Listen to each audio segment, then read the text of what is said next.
What's up guys, welcome to my channel Donghua Academy.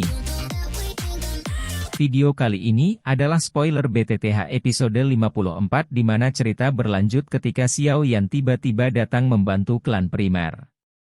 Langsung saja kita ke alur ceritanya guys. Nama Xiao Yan tiba-tiba muncul di benak banyak orang, mengingatkan mereka pada peristiwa 3 tahun yang lalu. Percakapan pribadi dan keheranan meluas di seluruh kota, dengan orang-orang terkejut mengetahui bahwa Xiao Yan, yang mereka kira telah mati, sebenarnya hidup dan telah menjadi sangat kuat. Beberapa pengamat di menara, Jia Lao, Yao Ye, dan Mu Cheng, mengungkapkan kagum dan sukacita mereka atas kembalinya Xiao Yan. Namun, di klan Nalan, suasana sedih dan menyesal terpancar karena mereka menyadari bahwa mereka telah memperlakukan Xiao Yan dengan buruk. Hai Bodong juga bergembira atas kembalinya Xiao Yan, sementara Yundu dan 3 anggota Mystic Cloud Sect lainnya terkejut dan mencoba menghadapinya dengan memanggil bala bantuan. Namun, Xiao Yan tidak gentar dan mengungkapkan bahwa dia telah membuat persiapan untuk menghadapi mereka.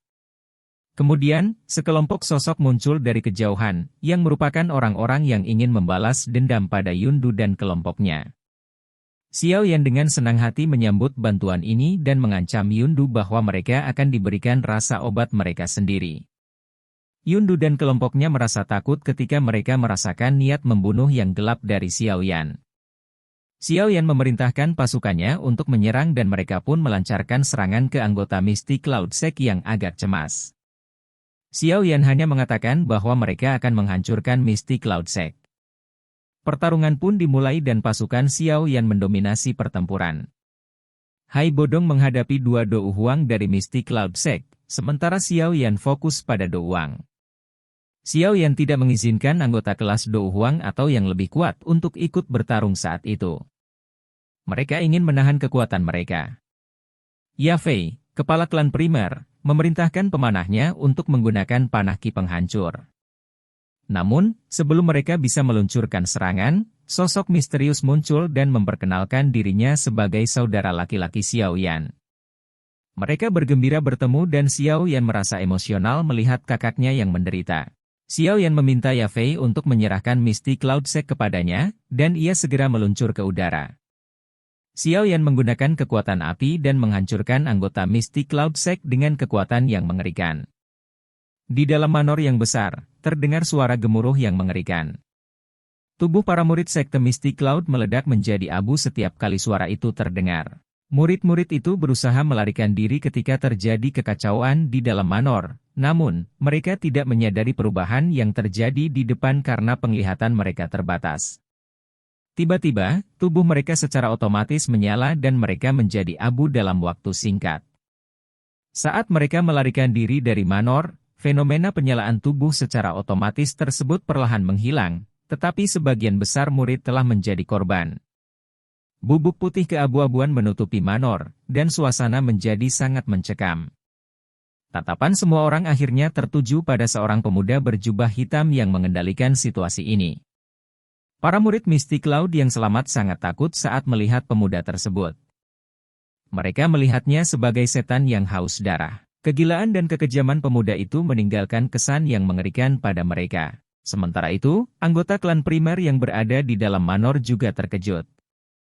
Mereka melihat bubuk di luar dan menyadari bahwa murid-murid Mystic Cloud yang sebelumnya mengalahkan mereka sekarang menjadi abu. Mereka menyadari bahwa kehidupan manusia benar-benar tidak berarti bagi orang yang kuat. Kemudian, seorang wanita muncul di luar manor. Wanita itu adalah Yao Ye, calon kaisar wanita dari Kekaisaran Jia Ma. Dia datang dengan pasukan keluarga kekaisaran untuk menangkap murid-murid Mystic Cloud yang melanggar hukum. Xiao Yan, pemuda berjubah hitam, bergabung dalam pertempuran dan berhasil mengalahkan beberapa ahli Mystic Cloud. Dalam keheningan yang tercipta, terlihat puncak gunung di kejauhan dan melepaskan aura ganas yang menghampiri langit. Aura ini mengejutkan Yunshan dan wanita berjubah putih di gunung awan berkabut, yang melihatnya dengan keterkejutan dan ketidakpercayaan.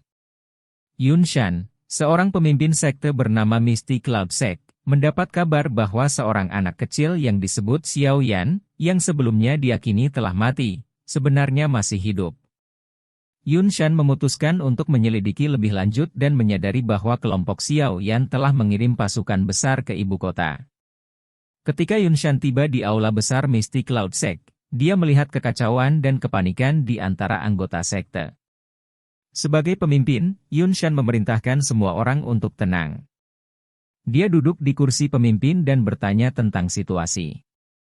Seorang lelaki tua memberitahu Yun Shan bahwa tablet spiritual dari sesepuh sekte tiba-tiba meledak, menunjukkan bahwa mereka telah menderita luka serius.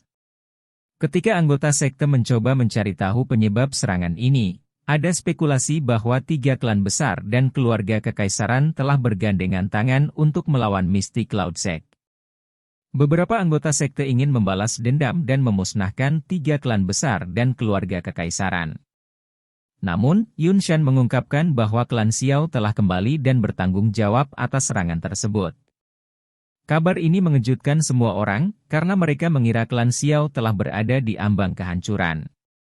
Yun Shan menyebut Xiao Yan, pemimpin klan Xiao, dan mengatakan bahwa dia telah mencapai tingkat kekuatan yang mengkhawatirkan. Yun Shan mengumumkan bahwa Mystic Cloud Sect akan memasuki status siaga tinggi dan siap menghadapi serangan dari Xiao Yan.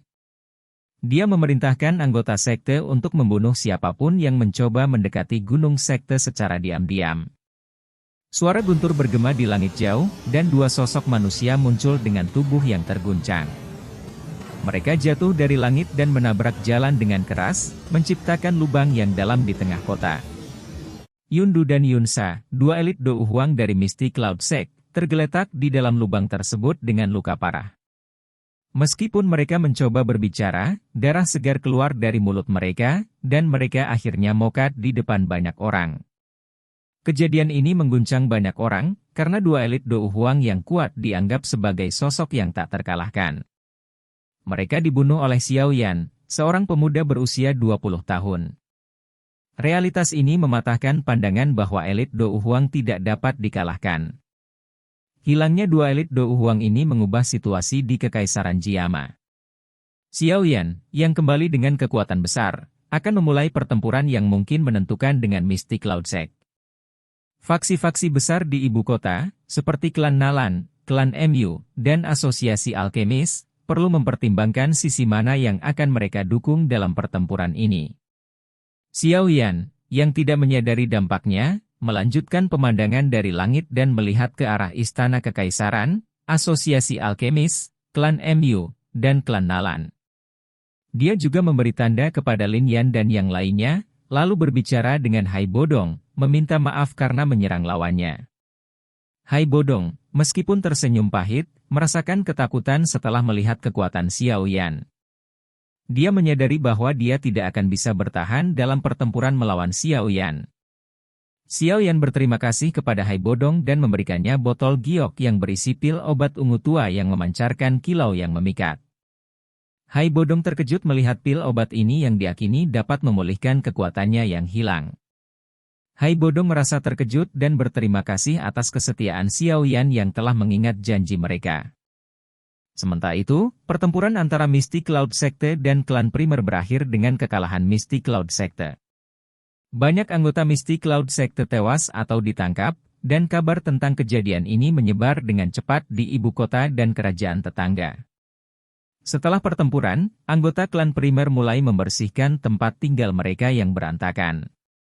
Xiao Yan, Lin Yan, dan yang lainnya tiba di Manor dan bertemu dengan Xiao Ding yang duduk di kursi roda. Mereka berbincang-bincang, dan Xiao Ding mengetahui bahwa Xiao Li telah mencapai tingkat kekuatan yang lebih tinggi dalam 2 tahun terakhir.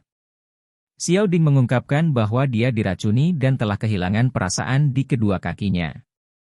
Xiao Yan merasa prihatin dan berencana untuk mencari cara menghilangkan racun tersebut. Sementara itu, Hai Bodong memperingatkan Xiao Yan tentang kekuatan Mystic Cloud Sekte yang berkembang pesat selama 3 tahun terakhir.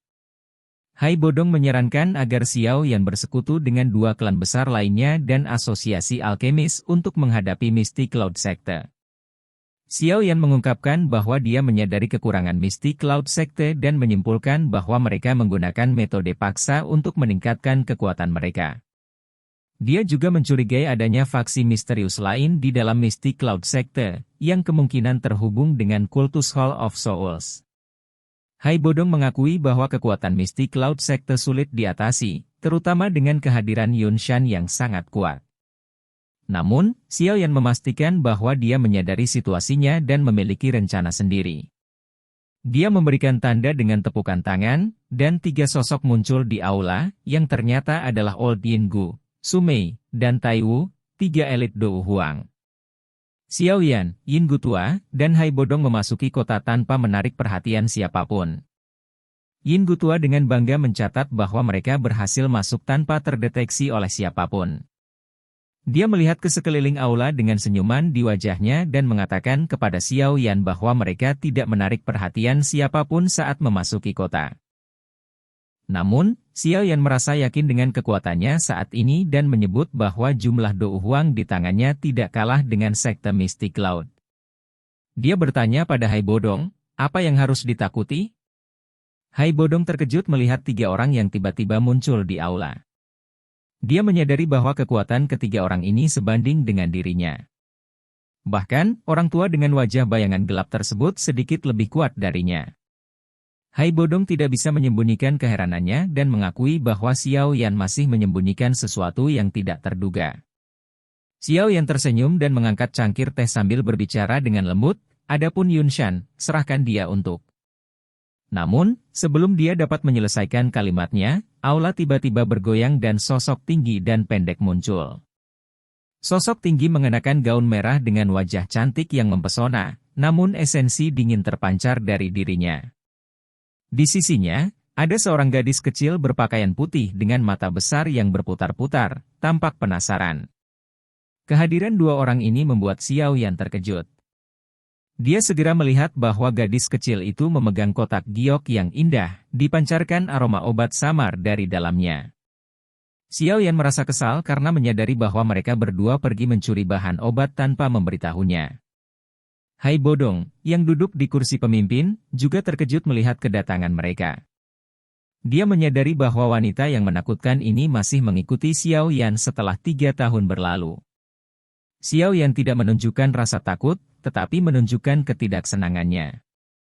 Dia memperingatkan gadis kecil itu, Zian, untuk tidak menyebabkan masalah di masa depan jika tidak ingin dikirim kembali. Gadis kecil itu buru-buru menunjukkan kesetiaannya pada Xiao Yan, sedangkan Medusa terlihat agak tidak berdaya. Medusa mencoba menjelaskan bahwa mereka hanya secara tidak sengaja mendapatkan sesuatu saat melihat pertempuran yang sengit. Namun, Xiao Yan merasa frustrasi karena merasa mereka mencuri bahan obat dari klan primer tanpa memberitahu dia. Melihat situasi ini, Hai Bodong mencoba meredakan ketegangan dan menawarkan untuk memberikan kotak giok itu karena Medusa menyukainya. Namun, Xiao Yan memutuskan untuk mengembalikan kotak itu dan menegaskan bahwa Zian harus menghindari masalah dengan Medusa di masa depan. Ketika Medusa melihat bahwa Xiao Yan mengabaikannya, dia merasa sedikit sedih tetapi tetap tenang. Hai Bodong, yang tersenyum getir, meminta seseorang untuk membawa kursi bagi Medusa. Xiao Yan tidak berani meninggalkan Medusa di sana, tetapi dia juga tidak ingin menghadapinya sendiri. Setelah Medusa duduk, Hai Bodong memandang Xiao Yan dan berkomentar bahwa Xiao Yan memiliki kartu truf yang hebat. Xiao Yan mengakui bahwa dia tidak bisa mengandalkan Medusa sepenuhnya dan bahwa dia akan menangani Yun Shan sendiri saat bertarung dengan Mystic Cloud Sect. Medusa tergantung pada kehendaknya, apakah dia akan membantu atau hanya menonton dari samping. Hai Bodong pulih dari keheranannya dan menyarankan rencana untuk melakukan kontak dengan Asosiasi Alkemis dan Keluarga Kekaisaran. Dia menyebut bahwa mereka bisa mendapatkan dukungan dari mereka, terutama dengan bantuan Fama dari Asosiasi Alkemis dan Iblis Tua dari Keluarga Kekaisaran, yang merupakan ahli kelas Dou Huang. Xiao yang tidak berkomitmen terhadap saran ini dan mengatakan bahwa kekuatan Mystic Cloud Sect yang besar masih harus dipertimbangkan. Namun, Hai Bodong meyakinkannya bahwa menghilangkan sekte tersebut sepenuhnya adalah tugas yang terlalu besar untuk dilakukan sendiri. Mereka harus bekerja sama dengan faksi lain, termasuk keluarga kekaisaran, untuk mencapai tujuan itu. Namun, Hai Bodong mengingatkan bahwa ada satu masalah besar yang harus mereka selesaikan sebelum menyerang Misty Cloud Sect, yaitu Pilking Guhe. Guhe adalah seorang alkemis tingkat 6 yang memiliki hubungan dengan Misty Cloud Sect dan dapat mengumpulkan ahli-ahli kuat untuk membela sekte tersebut. Xiao Yan setuju bahwa Guhe harus diselesaikan terlebih dahulu sebelum menyerang sekte tersebut. Xiao Yan memutuskan untuk meminta bantuan Fama dalam menemui Guhe, yang juga merupakan seorang penatua dalam asosiasi alkemis. Hai Bodong setuju dan mengatakan bahwa mereka bisa mencoba mencari Guhe melalui Fama. Dengan begitu, mereka dapat menyelesaikan masalah dengan Guhe dan mengamankan dukungan faksi lain sebelum bertempur melawan Misty Cloud Sect. Dengan rencana yang diatur, Xiao Yan dan Hai Bodong menyadari bahwa mereka masih memiliki banyak tantangan di depan mereka, termasuk menghadapi Yun Shan dan mengatasi kekuatan yang terhubung dengan Misty Cloud Sect. Namun, mereka berdua berkomitmen untuk menyelesaikan masalah ini dan menghilangkan Misty Cloud Sect dari Kekaisaran Jiama. Terima kasih telah menonton guys, jangan lupa untuk subscribe biar Mimin gak malas upload video, ya anjas kelas.